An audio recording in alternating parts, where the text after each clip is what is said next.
What does the illusion of a separate, distinct, time-bound self, the suffering self, feel like? Well, initially it's a thought or a collection of thoughts and beliefs. And that framework of beliefs is more binding than we realize.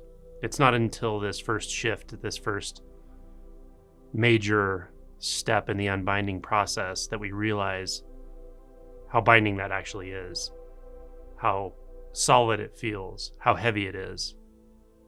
When that's released, there's a tremendous experience of freedom, peace, relaxation. And this lasts quite a while, usually. Weeks, months. Beyond that, there's some work to be done. And to believe there isn't because you've initially seen through the illusion of self is a mistake, generally speaking. But what I wanted to address in this video is what the fabric of self, or the instinct that there is a separate, distinct, suffering self, feel like. What is it made out of? What is its essence? And so, as I mentioned, the first big step is really freeing oneself from the illusion of the conceptual world. The illusion that I am a collection of beliefs, thoughts, memories on a timeline, coming from somewhere, going somewhere. I have separate personal will apart from everything in the universe. When that illusion breaks, that's the beginning of this unbinding process. But beyond that, the sense of self remains for quite some time. And what happens is we start to engage the components of that self structure.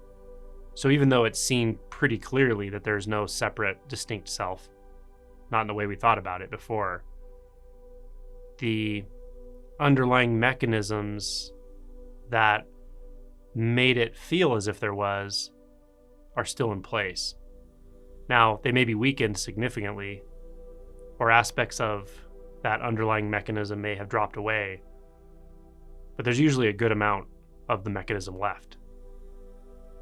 Now, there are different ways to approach this. There are stepwise fashion approaches. There's the approach of surrender, various types of inquiry. There are traditions that could suggest how you might go about this. Advaita Vedanta, Dzogchen, Zen, and more contemporary approaches. Awakening to reality, or the Fetter method described by Kevin that I've done a series of videos on. I generally prescribe or suggest a sort of balanced approach between your own intuition and utilizing tools as needed. You really have to start trusting this intuition that is not a personal intuition. We could say maybe it's the intuition of the Dharma, or the intuition of living truth that has been guiding this the whole time. When you see there's no separate, distinct self, separate, distinct entity, then it should become pretty obvious that there is something else driving this that is not you, that is beyond you. Perhaps an urge for truth, an urge for unbinding, an urge to end suffering, which is natural. It's natural to end suffering for the human, because suffering is not natural. It feels uncomfortable, it feels unnatural. So I strongly encourage people to start to trust that instinct they have about this. And at the same time, be open to using various types of specific inquiry on occasion that may be helpful. Inquiry into your own emotional fixations, fears, repression patterns around emotion, resistance patterns, as well as specific ways to investigate the dualistic illusion the dualistic construct, which I do a lot of videos about as well. So there are tools and approaches to all of these aspects. So at some point, this does seem to balance out where you have a good instinct as far as when to just let go, when to really do nothing, when to just give yourself to the flow of life, to the flow of appearances, and when to dig in, when to start doing a bit of inquiry, because whatever that fixation is that you're noticing, if you're really honest with yourself, is not just dissolving. So maybe you have to do some work. So that's the maturity of this process. As it matures, you start to trust these subtle instincts, and it gets subtler and subtler. So what does the self feel like in this space? The selfing mechanism. Well, to me, it feels like fixation. That initial layer, that initial breakthrough, is about belief and concept. It's about a conceptual self, a belief in self and time, a belief in thoughts. It's about a relationship with thought. And that relationship and thought does go deeper, and so we still engage it later on. The subtler beliefs, the belief that I'm separate, that there is separation at all, that there's a subject and an object, that there is something called consciousness, that there is something called formless awareness, even that there is no self, can become an obstruction. If you find yourself saying there's no one, there's nothing to do, there's no one to do anything, that may well be an obstruction because it's a fixation. So what I sense is fixation in this space, in the deeper stages of realization. And getting used to, or getting acquainted with, being alert for fixation in yourself. When something feels fixated, stuck, heavy, or something instinctually is just telling you, I'm not seeing everything here. Something's not completed here. I haven't let go all the way.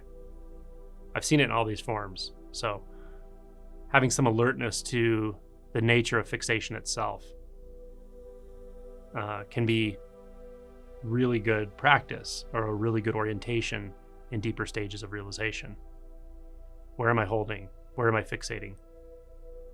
This could be in the psychological space. It could be around a personal narrative, something that happened in childhood. It could be something very direct, something about the illusion of space, of distance, of subject-object. It could be a reaction pattern, reacting to the external environment or to other people in certain ways. And it can be situational as well, like not there all the time, but easy to overlook because it only pops up here and there. So be on alert for any of these fixation patterns, and that will serve you well. So that's, to me, what self feels like after that first big layer is scraped away, the conceptual layer. It feels like fixation. It feels like holding. And what is that in comparison to? Well, there's a beautiful line in the Heart Sutra that says, freed of delusive hindrance, rid of the fear bred by it, reaching clearest nirvana. Dogen would call this no trace enlightenment. So no trace as the comparison. If you have the willingness to take up this kind of discernment, this kind of attunement to your immediate experience, then you'll notice fixation when it's there. You may be fixating in the absolute, you may be fixating in the conventional, you may be fixating in something you've heard another teacher say, you may be fixating in pleasure, you may be fixating in duty, you may be fixating in an obsession with understanding or stages of enlightenment or maps or comparison. You may be fixating in avoiding fear. You may be fixating in avoiding a certain type of practice or approach. This isn't uncommon when I see people say, I've been at this for so long, I'm so frustrated, and I get a strong dialogue of frustration. And I say, have you worked with a teacher one-on-one? No. Right? The ego's pretty clever. It knows what will really threaten your egoic stability.